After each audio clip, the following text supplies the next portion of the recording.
I believe that everybody has a story, and I'm fascinated to hear them. So come with me as we take a walk down Fascination Street. This episode is brought to you by 5-4 Club. I've been using this club for over a year now. They're exclusively where I buy clothes now. So what you'll do is you'll go to the support the podcast link. You click on the 5-4 logo and you'll get 50% off your first month's package. That'll take you straight to their website. You'll answer a couple of questions about your sizes and your style preferences. And every month you'll get a package of clothes specifically selected for your style. Also, you'll get access to their online members-only store. They have clearance sales all the time. They have really cool clothes. They have shoes and glasses and wallets, and ties, socks. You name it, they have it. It's a really great service, and like I said, I've been using them for over a year, and they're my favorite clothing brand. So check them out. Hey guys, this episode is going to be Nate Adams. He is a screenwriter, producer, and director. Most recently, a documentary filmmaker with Adam Carolla. In this episode, we talk about the Willie T. Ribbs documentary, the upcoming 6-part K-Rock documentary, and we talk about a little documentary called Mind Over Matter. It's really good stuff, guys. Pay attention. Here we go. Yeah, talk to me, yeah.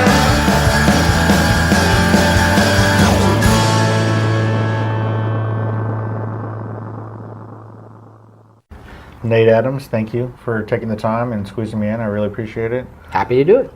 I can't believe I'm sitting here. You are a screenwriter, producer, and director. Yep. Where did you grow up? How did you get started? Like, what brought you to this?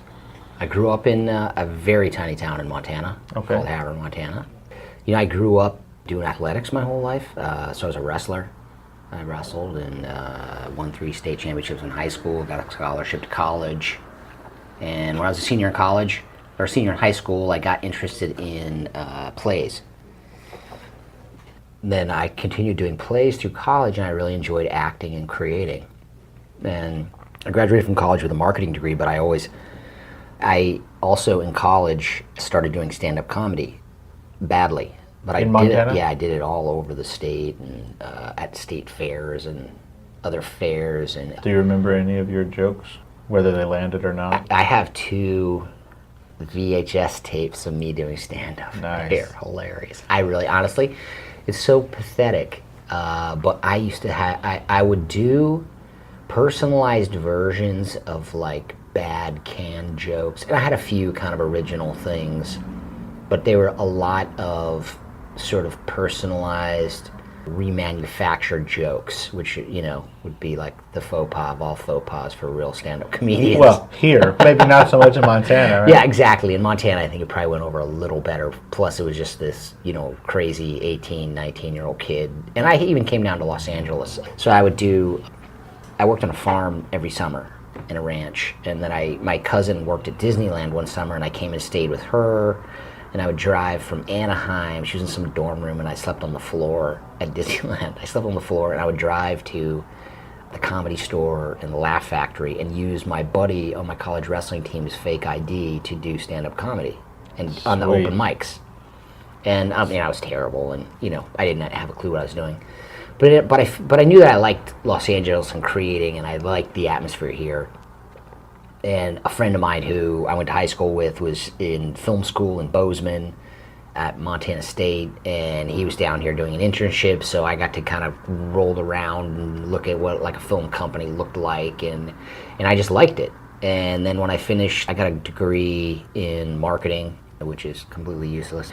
But I did finish college to pacify my mother. To appease your parents, yeah. But I mean, I was fortunate, like I said, that I didn't leave college burdened by a bunch of debt because of athletics. And oh, that's cool. so that was good. And, you know, I moved to Portland, Oregon, and I actually got a lead in this really weird independent movie. And, you know, started acting classes and worked there for a few years. And then I decided that if I'm going to really actually do anything, I have to go to Los Angeles. Came to Los Angeles, did some acting work, but I'd written the screenplay And I actually made a living acting for a few years, taking classes and all that stuff as well, and a lot of commercials I did. Did some guest star spots on TV, a few movies. I'd written the screenplay, though, that was semi-autobiographical, and then all of a sudden I gave it to some people, and all of a sudden I was in, big directors' offices and studios, and because they wanted to meet me about the screenplay, and then there were people who kind of sat me down and said, "Hey, this is what you should be doing for a living. Really? Skip the acting." They said, "Hey, kid, you're good."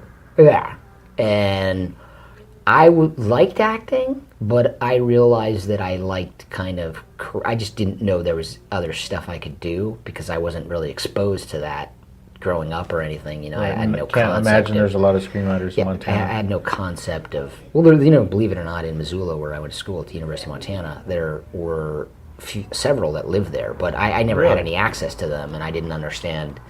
Now they have a little bit of a film program there, but they didn't have one when I went to school there. And for me, I'm a hands-on guy. I learn by doing. Okay. So that's how I operate everything else. So I was fortunate where, I had a few mentors directors who I learned a lot from. This movie that I'd written, it almost got made 3 different times with different directors. So I went through a lot of the writing a shooting script process with these guys. So I really learned how to rewrite. Is that a lot different than writing? Yeah, it is, because writing, you're kind of creating an original concept, and rewriting, you're taking a concept that's already been written, and people, obviously a studio or a production company like that concept, but it's not flushed out, or it's not working for them, or there are characters that need to be changed, altered, or maybe the structure is not correct, or something needs to be, the plot points need to be moved or altered to be formatted sort of in movie format. So I got very good at that. So I got a representation from this script at a pretty big agency, and then I started getting rewrite work. So I started getting work fixing other people's scripts. Like a doctor? Script doctor. Yeah. Okay. And so I did that, and then pretty much in the, around 2005, 6, that it really started drying, the rewrite work started drying up, and the studio stopped, their development budgets went to very little. The only people who were getting rewrite work were probably 10 guys who make a fortune doing it. Gotcha. And kind of at the same time, a friend of mine who, I'm a big fan of MMA and combat sports, some wrestling, and that's just kind of my nature. So a friend of mine was starting a new MMA company, and he said, Was it Bellator? No, this is before Bellator. This is before Strikeforce. This is 2006. Okay. So this was called the WFA, and this is a good friend of mine who was a fan of me as a writer, because he used to be a writing manager. Gotcha. So, and he said, "Look, I want to do this countdown show, which is the pre-fight show, but I want to do it different than anyone else ever has done it." He's like, "I want to see inside." He basically said, "I want to kind of do a training camp version," and this is before 24/7 ever came out. Okay. So we kind of did a version, and they aired it on Showtime, and the guy who's the head of Showtime Sports, guy named Ken Hirschman, called me, and he's like, "Hey, that was the highest rated sporting thing we did this month." I mean, it beat everything else, and then Showtime ended up putting MMA on the network with a company called Elite XC, and that was Showtime and CBS doing fights, and then CBS would do Saturday night fights, and they hired me to then do all of their production. So I was doing the countdown shows and the commercials and all that stuff. So basically, my friend was like, to backtrack a second, my friend was like, "Can you produce this countdown show?" And I was like, "Oh yeah, sure." I had no idea. So you had never produced, but I'd never produced anything, but I knew hands-on. that I could do it, and Sure. I knew that I had 2 really good friends who were Academy Award nominated directors who were kind of not doing anything at that time, and they had done documentaries before. So I said, "You guys come and direct this. I'm going to produce," because I know everything about MMA, so I know how to tell the story and do this, but you guys know how to make a documentary. So we did. And this is, this company had, if you know anything about MMA, my buddy had got Quentin Jackson, Lyoto Machida, Uriah Faber, Jason Mayhem Miller. Wow. It was a big, and basically like the UFC ended up buying this company because they made a little bit of a mistake in not having enough investors, and the UFC got all those contracts. And that's actually how they ended up getting all those guys. Gotcha. This is the first time Lyoto Machida ever fought in the United States. It had a lot of potential, but they just didn't quite have enough money to really shoot it correctly, and, you know, because you're never going to make money off your first event, so they didn't really understand that. But anyways, that's kind of what propelled me into sort of producing and directing, and from there, I did some video game stuff and high-speed stuff, and got into, you know, kept writing, and did, you know, a bunch of countdown shows and a bunch of sports talk stuff, and then I ended up meeting Adam. How'd you meet Adam? A friend of mine, Adam and I we were talking about writing a script together. Okay. And then we ended up, you know, kind of in the room. Adam came up with the idea for Road Hard, and he's like, I want to write this with Kevin Hinch, but I want you to produce it. And I was like, okay, great, let's do that. And then my friend Kelly Carter and I, Kelly's the one who introduced me to Adam, and, you know, Kelly and I produced it with Adam and Kevin, and we made Road Hard. This might sound like an odd question, but why did he want you to produce it? Like, why you? He wasn't 100% sure that that Kelly and I could produce it. We had to sell ourselves because, I mean, I didn't have a feature film on my resume. So basically what we said, you know, is I'm going to show you that we can do this. So, and we were going to crowdfund it. So I said, let's shoot. There was a series of scenes in the movie with Adam and Larry Miller, who played his agent, Baby Doll. And so Adam goes to what in real life was his own house, and where Baby Doll was, you know, smoking and making a smoothie. And they have a conversation about Adam trying to get off the road as a stand-up comedian. So I said, you know, there's about 10 pages in the script. Adam, let's, you know, that time Larry Miller was doing podcasts here. I said, let's just get Larry and we'll shoot that, and I'll show you that I can shoot 10 pages in one day. Wow. And that will prove to you that we can do this. That seems to be a theme with all of the people that work for Adam. It's a sort of a, I'm going to show you what I can do, and if you like it, then we can keep going. Right. Well, that's, you know, that should be the way that everyone gets jobs. It should be, but it's really not the way the world works. So basically, I produced, in one day, we shot 10 pages, and Adam was literally like, you're going to show up here at 8, and you're going to leave at 5. And that's a very short day for filming, if anyone's ever worked on a movie set. Because generally, it's a 12-hour day, maybe a 10 hours. And so you shot 10 pages in 8 hours? Yep. We shot with 2 cameras. My buddy is an extraordinary DP. He ended up DPing Road Hard. He was so fast. Did y'all shoot the scene where the car comes out of the floor? No, that we shot during the filming of it. But we shot the whole sequence where Adam goes, and here's something that's a bit of a Easter egg. Easter egg means something special in the movie that only a few people know about. That's like an insider term. So the Easter egg of this movie would be that whole sequence with Larry Miller, where Adam goes to Larry Miller's agent's house to tell him he wants to get off the road, is shot on Red cameras. Oh, okay. And it's 8 minutes of the movie, and we used it in the movie. We didn't reshoot it. Really? Yeah. So those 8 minutes are shot on a Red camera. The entire rest of the movie is shot on Arri Alexas. So those 8 minutes was your resume. That was my. Yeah, that was essentially my proof to Adam that I could do this. That's awesome that y'all used it. That means the quality was there. I mean, it's a great movie. People don't even notice, and I'm amazed, you know, because I'm about to work on a different movie soon, and they're talking about combining Red cameras and Alexas, and whenever you do that, the DPs go crazy. But I would challenge anyone to figure out where, you know, if I didn't tell you where the Red cameras are in Road Hard. I've seen it a couple times. It doesn't look, there's no part that jumps. I shot the aerials, all the helicopter stuff with a different camera too. And they look the same too. Yeah, I mean. Wow. You know. That's really cool. Yeah. So that went great. And then, so how did you get from producing, well, I guess from doing that, how did you get into, because that's a feature written, it's a scripted, how did you get into the documentary side of things? Well, while we were doing Road Hard, it's funny, we did Road Hard and Winning the Racing Life of Paul Newman at the same time. So within 18 months, we produced and released both of those. That's a phenomenal movie. Yeah, thank you. While we were doing that, Adam was like, you know, I want to, you know, I mean, obviously if you spend any time with Adam, you know that he has Paul Newman cars. And so he was like, Wayne, I really want to make this documentary about Paul Newman. And I gave it to my friend at ESPN, and he told me that it wasn't a real doc. You know, there wasn't enough material.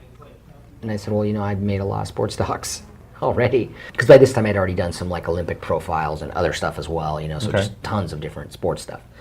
And I said, well, let me look at what material you have, and I'll tell you. And I looked at it all, and I said, no, this would be a great documentary. And I was like, all right, we'll try.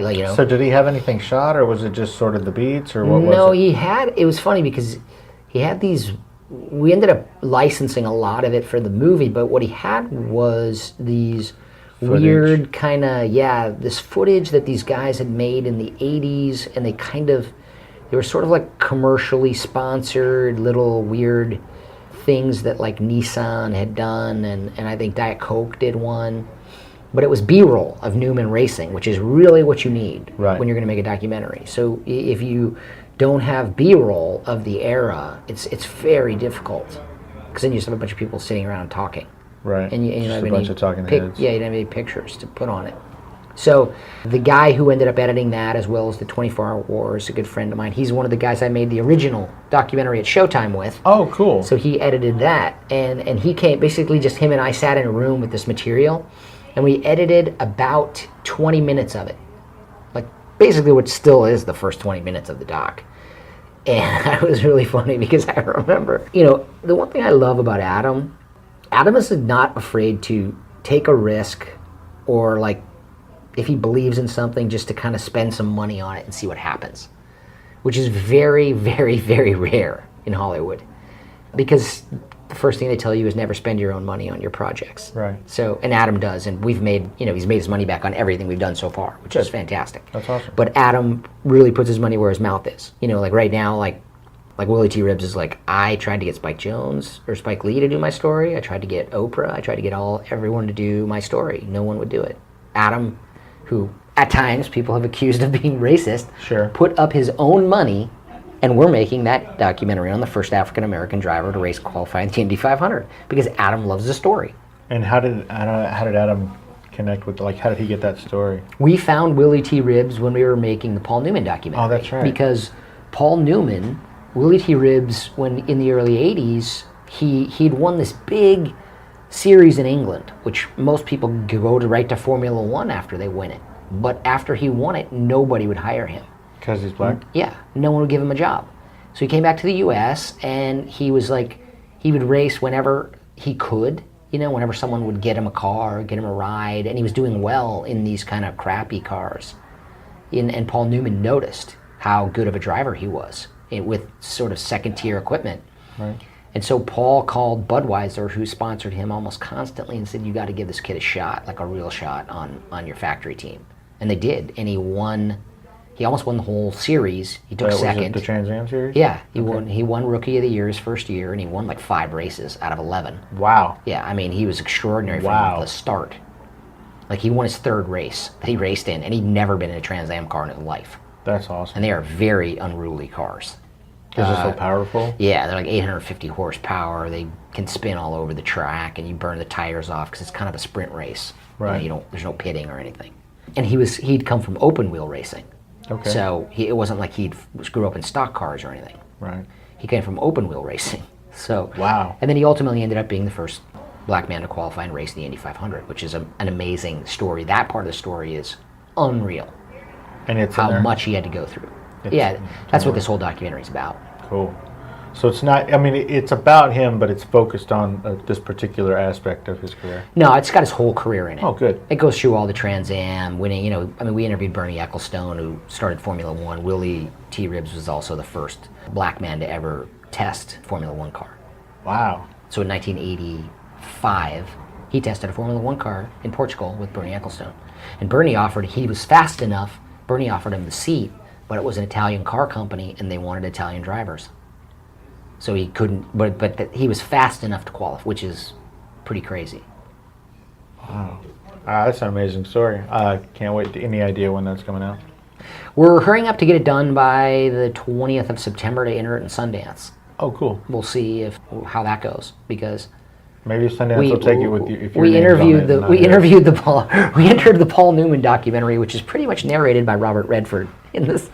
We tried to get that into Sundance, and they passed. So Which if is you in- can't that's get that in interesting. there, Yeah, no then you may not. They may have other alternative things they may not like about you. Right. Well, But we'll see. That was a great movie, the Paul Newman winning. Yep. And the Loved 24-Hour War. Holy shit. Like, it blows me away that it has taken so long for either one of these stories to be told. And like Willie T. Ribbs. I've gone 40 years without hearing the name Willie T. Ribbs until he was in the winning. I mean, that's amazing.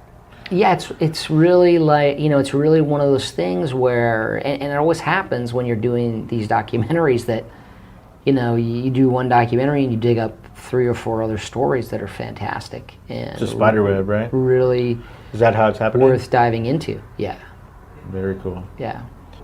So, can you talk about any of the other ones that you're working on? I couldn't talk about. We're working on doing the official Carol Shelby documentary. Okay. That's going to be kind of a companion piece to the 24-Hour War. When you say the official, does that mean that his estate is? We're down doing it or- with Carol's grandkids. They're Okay. producing it with us. So Great. his family is doing it with us. I don't want to say that Shelby proper, Right. the company, but his family But the is family. doing it with us. Okay, cool. So to me, that's awesome. official. Yeah, sure. And then there's a separate documentary that I just finished doing because I don't have enough that I'm doing. So I did it on Sounds the side. like, right. But in all it's, your free time. Yep, in all my free time. It's about a gentleman who has cerebral palsy who had a crippled left hand and grew up severely picked on because of his disability. But he loved this band called Korn. It's kind of a heavy metal band. And then he found out the lead guitarist of Korn had one of the tips of his finger cut off, and he still played guitar. So he thought, okay, well, if this guy can do that without a finger or part of his finger, then I can learn to move my fingers. So he spent 3 years and he learned to move his fingers independently. And last year, his band opened up for Korn. Get out! It's Oh, look, I just really got the powerful. chills. It's a really powerful documentary. It makes me cry every time I watch it. I It's still called- have the chills. It's called Mind Over Matter. Mind over matter. Yeah, that one just got finished, and we're just entering that in film festivals. It's a very, very powerful documentary. And like I said, I cry every time I watch it. And all the guys in Korn are in it, and they love this guy. He is the sweetest guy. How old And is this guy? he struggled for a long time trying to make it in music. He's about 32 or 33. Cool. But I mean, he has cerebral palsy, so like when he came to Los Angeles and he would even just try to get in bands, they would hear him on the phone because he slurs his speech a little bit and think, oh, is this guy drunk? Or no, Right. they wouldn't even give him an audition to play guitar in their band. So, and because of his fingers that he has to do sort of a drop, I think it's called drop tuning, the way that he holds the guitar Okay. and does his chords, because his fingers still don't move 100% independently. Right. But, much better than before because they're pretty much paralyzed to moving only like a C. Okay. So like I said, it took him 3 years just to get him to move a little bit independently. That's phenomenal. How'd you Right. find this guy? These guys came to me with this documentary through a friend, and they had kind of shot it all and tried to edit it, but it was not. They needed a little help. They needed some story help, and that's my strength. Oh, so it kind of wasn't a linear, like, It's like a cake, and they had all the ingredients, but they just didn't have them all put Gotcha. together correctly. Okay. So, although we did go out and shoot some more material after I came on board, which was very powerful and really moved it to another level. But Wow. it's just a really powerful story. wow. Is there a website for that? Like, where can we find out what Yeah, film festivals you're going to go get into? I'm How do we find sure out? that we'll probably, if you look for Mind Over Matter documentary, I'm sure that we'll have something up soon. We're just Okay. we're actually literally just getting all the marketing material and everything out right now. Well, this one, it won't go up for a little while, so by then, I'm sure it'll be a lot easier. to Yeah, find. just look for Mind Over Matter documentary. I can't wait, man. That sounds Yep, amazing. it's great. And the guy's band's called the Mendenhall Experiment, and his first album just came out. He got signed by Universal Music. Cool. So it's really Is great. any of his music in the movie? Yep, lots of it. Lots of it. Oh, good. Wow. Can you talk about any of the other ones on that list? Probably not just because they're... What about that third one down? Not so much? Oh, we can talk about that. Yeah, we're doing a documentary on K-Rock, which is 6-episode, very big musical undertaking with, we're producing that with Jimmy Kimmel. Okay. So I have listeners all over the world. So Yep. I'll kind of give you what's called an elevator pitch, which is like a Okay. 2-minute pitch Yeah, of this. great. So K-Rock is a station that started in the 70s and broke every band in the United States, from The Clash to... They started in punk rock, so they did The Clash, The Ramones, Gen X, and X, and then they moved into... They were the first ones who ever championed kind of that English beat music, which is The Cult, The Cure, Depeche Mode. original emo. Yeah, and they broke U2. They went on to break No Doubt, Green Day, Blink-182. The people that we've already interviewed for this documentary, it's unbelievable. So I'll finish kind of what it is, but this radio station also started a huge syndicated radio show called Loveline with Adam Carolla and Dr. Drew. I mean, it started originally with this gentleman named Poor Man, and then went on to a guy named Ricky Rackman, and then went on to Adam Carolla. And then after Adam was done, I think Stryker, but a bunch of different guys have been on there with Dr. Drew. Dr. Drew did it for 32 years. And then there's another show on there, one of the longest running morning shows in America, called Kevin and Bean. And Kevin and Bean found some of the most amazing talent you've ever seen. They discovered Jimmy Kimmel, Adam Carolla. Adam started on the Kevin and Bean show because Jimmy Kimmel was going to box Michael the maintenance man, and Adam was his boxing trainer. And that's how Adam got his start. Carson Daly used to be Jimmy's assistant, and then went on the air on K-Rock, and then went to MTV. Kennedy used to be an intern at K-Rock for Kevin and Bean, and then went to MTV. Andy Schoen, who became a huge bigwig at MTV, was the program director at K-Rock. Chris Hardwick used to be an intern, he used to do shifts at K-Rock and work with Kevin and Bean a little bit. And everybody who's ever heard a podcast knows who Chris Hardwick is. Okay, well then... I mean, any podcast by anybody ever knows who Chris Hardwick is. That's pretty awesome. Chris was hilarious, by the way, in this. But so this is a 6-part documentary, and 6-part. It's I was going to ask how it's you're going to fit all unbelievable these because people. the musical history of K-Rock is literally unreal. I mean, the bands that were discovered, and there's a gentleman named Rodney Bingenheimer who was a DJ at K-Rock. They did a documentary on him called The Mayor of the Sunset Strip. Okay. And he started in 1976, and it's crazy, but during our documentary, he was let go by K-Rock after working there since 1976. Really? Yeah, just this year. So, and he discovered a bulk of these bands. Like, he discovered any girl band you've ever heard of, from really? Tony Basil to the Go-Go's to Blondie to the Wow. Eurythmics. He discovered all of those bands and championed them, and they all tipped their hat to Rodney. Wow, that's really And a lot of Coldplay, he's the first one who played Coldplay in the U.S. Chris Martin is in the documentary saying, "Rodney, you were the first one who played us. Thank you." I mean, Elvira used to be a DJ at K-Rock. It just goes on and on and on. There's so much there that you can't believe it. And there was a programming genius there named Rick Carroll who started something called Rock of the 80s, and then the whole country just started programming their radio station off the songs he played. And Wow. MTV paid him a consulting fee, and they aired videos that coordinated with the songs he broke on K-Rock. That's why Video Killed the Radio Star was the first video ever played on Is that MTV. the Buggles or something? Who is that? Yeah, Video Killed the Radio Star. I can't remember the name of the band right now. I just talked about it yesterday. Sure. Which is crazy. Oh, that's fine. But it's an English beat song. And that's why all that music became so popular in the 80s, because it was championed by MTV, because MTV just played what K-Rock played. Wow. Was MTV based out of LA? Yeah. Oh. LA and New York, but they just played they paid a consulting fee to Rick Carroll, who was the program director of K-Rock, who programmed the music, to tell him what albums they were breaking every week so that MTV could play those videos. Wow. That sounds like an amazing documentary. Yeah, it's really 6 exciting. Like I said, parts. it's 6 episodes. Like, we've already interviewed 311, Imagine Dragons, No Doubt, Incubus. So Imagine Green Dragons Day. is really new in this whole Yeah, world. but they got broke by K-Rock too. wow. So did 21 Pilots. Really? I mean, So they they're still still doing break bands. That's what they do. And they Yeah. say radio's a dead media. Not yet. Not yet. So. Wow. Yep. That's amazing. What are you gonna do for the future? Like, you gonna stay doing this? Do you plan on stopping doing this after a while and go do something else, or?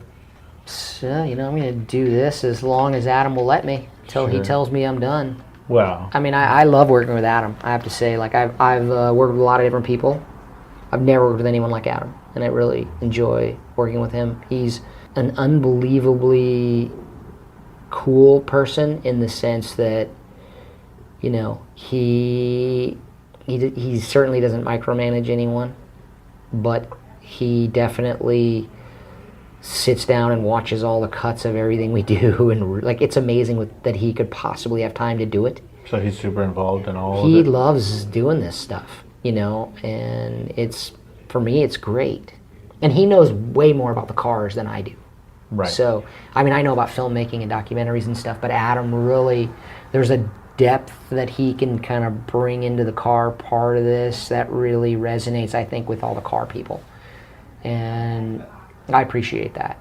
Well, I don't really care a lot about cars, or Paul Newman for that matter, because I'm way younger than almost anything he ever did. But winning the Racing Life of Paul Newman, it was like one of the most intriguing and exciting stories that I've ever seen. It was like, it made me care. Like I said, I didn't give a shit before, but I just watched it because I helped crowdfund it or whatever. So I was like, oh, let's check it out, and it was amazing. I ended up buying several copies and just giving them out. Also, the 24-hour war did that same thing. But I mean, to take a subject that I don't give a shit about and make it so interesting that I can't stop watching it. I mean, y'all are doing a great job. Thank you. Well done. I mean, that's what makes Adam and I really great partners, because I think if Adam did it by himself, he would probably lean toward just a car guy Right, liking a little it. too technical. Do you know what I mean? And if I did it, then it would have very little car stuff. It would not necessarily go into that part of it. So I think it's kind of and we did the same thing with the 24-hour war. I mean, when I make any of these too, like, I kind of test them on my wife. If she falls asleep, like, while I'm showing her a rough cut or something, then I know She must love being married going to you. down You're the never wrong home. path. Oh yeah. In your spare time, you're also gone making other movies, and then when you are home, you're making her watch your work. She loves me. Yeah. I don't know how she tolerates me. How did y'all meet, you and your wife? My wife and I met on a blind date, Really? like In LA? 15 years ago. Yeah. Oh, happy anniversary. Thank you. Oh. Well, no, not now, but. Well, we're having our 15th anniversary next week. All right. Well, So, congratulations. thanks. Very cool. I don't want to take up, like I said, all of your time. I do want to thank you for sitting down with me and giving Sure, me a few man. minutes. Thanks for coming. Can people reach? Is there? You got? Hey, if plugs you or want to Twitters know or about any of us, you go to chassis.com. That's Adam and I's website, where all of our films are released and where we're doing everything. And by next year, we should have a channel called chassis.tv on Amazon TV, Roku TV, and Apple TV. CHASSY. CHASSY.com and .tv. And if you're looking for me personally, I definitely post all the crazy interviews and stuff I do on my Instagram at NateAdams26. So if you want to see pictures of me and Tony Hawk or Caitlyn Jenner or Jimmy Kimmel or whoever I'm interviewing, I put them up there. Cool. Is that the chassis.tv? Is that where the 6-part? Because I'm trying to figure out where you're gonna play the 6-part. Most documentary. of the, like, Willie T. Ribs will be distributed by chassis.com like 24-Hour War was. K-Rock will hopefully be on like an HBO, or Okay. we're looking for a larger place, home for that one. Gotcha. Or Netflix, or possibly Amazon Prime, who's bought all of our material before, We have a great relationship with Amazon, and we love those guys. So, Yeah. Well, cool. Well, thank you again. I really No, appreciate your time. thank you for coming. Opening music is the song Magnolia from the 2014 album Intransigence, used with permission from Douglas Miles Clark. Closing music is Apollo from the 2001 album Into the Known by the band Sapphire. Thanks for hanging out with us and getting to know a little bit about our guest. We'll see you next time on Fascination Street.